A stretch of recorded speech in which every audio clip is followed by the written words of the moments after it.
នេះហើយមករីវីយូផ្ទះម៉ែបេឡាម្ដងបងប្អូននិយាយណាបើមកលេងផ្ទះ CEO សំខាន់ណាស់ផ្ទះនេះគឺជាផ្ទះលំហែរបស់គាត់ទៀតណាបងប្អូនរួមទៅមកពីខាងក្រៅចឹងទៅគឺស្អាតសាហាវមកបងប្អូននេះសាច់អត់តន់ធ្វើហើយបាន50ទៅ70%ឯង50ទៅ70%ស្អាតប៉ុណ្ណឹងហើយជិតទៅ100%ទៀតបងប្អូនទាំងគ្នាចាំមើលទាំងអស់គ្នាម៉ែបេឡាក៏ថាវាយតាមអាទិត្យទៀតទេគឺហើយយកមកឥឡូវនេះមកមើលខាងក្នុងទាំងអស់គ្នាបងប្អូនរួមទៅខាងក្នុងធំទលាយបែបហ្នឹងហ្មងធ្វើហើយដុំតែស្អាតយកហ្មងបងប្អូនទាំងគ្នាសារអីម៉ែបេឡាក៏ថាឌីកចេញមកឲ្យស្អាតយកហ្មងនិយាយពីរឿងទុកទឹកវិញធំទលាយខ្លាំងមែនតើបងតែឆ្ងល់ម៉ែបេឡាគាត់បកកែរើសផ្ទះសាហាវហ្មងនិយាយពីរឿងឆ្កានបាយរបស់គាត់វិញគឺធំទលាយខ្លាំងមែនតើបងប្អូនអ្នកគ្នាអាចមើលបានសាសាពេលណាប៉ុណ្្នឹងហើយរួមទៅម៉ែបេឡាក៏និយាយថាធ្វើនឹងធ្វើសាបសាបឯកូនហ្នឹងហើយម៉ែសាបសាបរបស់ម៉ែខ្លាំងមែនតើហ្មងតែឆ្កែបាយរបស់គាត់មួយចង់ស្មើផ្ទះខ្ញុំបាត់ហើយគាត់នឹងនិយាយថាសាបសាបទៀតបងប្អូនឥឡូវនេះមកបន្ទប់គេងម្ដងបន្ទប់គេងវិញធំទលាយខ្លាំងមែនតើខាងហ្នឹងម៉ែបេឡាទៅគួរមកឡើងស្អាតហ្មងបន្ទប់គេងនេះតែអត់ដឹងថាទុកឲ្យណាគេណាបន្ទប់គេងហ្នឹងមានទូមានអីនិយាយរួមទៅគ្រប់សពបែបយ៉ាងស្អាតសាហាវហ្មងបងប្អូនអើយពេលណាដែលគាត់ធ្វើហើយខ្ញុំនឹងថតឲ្យបងប្អូនអ្នកគ្នាមើលម្ដងទៀតចឹងណាសាបសាបពេលណាបងប្អូនប៉ុណ្ណឹងហើយសាបសាបរបស់ម៉ាក់បេឡា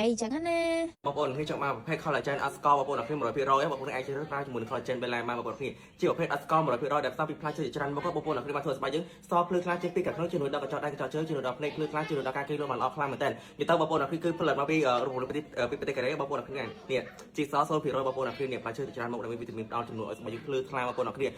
គេងលក់អីក៏ញ៉ាំបានដែរបងប្អូនអ្នកគ្នានិយាយទៅគឺល្អខ្លាំងមែនតើនិយាយទៅបើសម្រាប់មនុស្សស្រីដែលគាត់គេហៅដៅមកអត់ទៀងអីហ្នឹងក៏អាចញ៉ាំបានដែរបងប្អូនគឺល្អខ្លាំងមែនតើអញ្ចឹងបងប្អូនអ្នកគ្នាចាំបានប្រភេទ collagen ដែលញ៉ាំទៅឆ្ងាញ់បងប្អូនគ្នាអាចជ្រើសរើសប្រើជាមួយ collagen អត់ស្ករម៉ែបេឡាបាន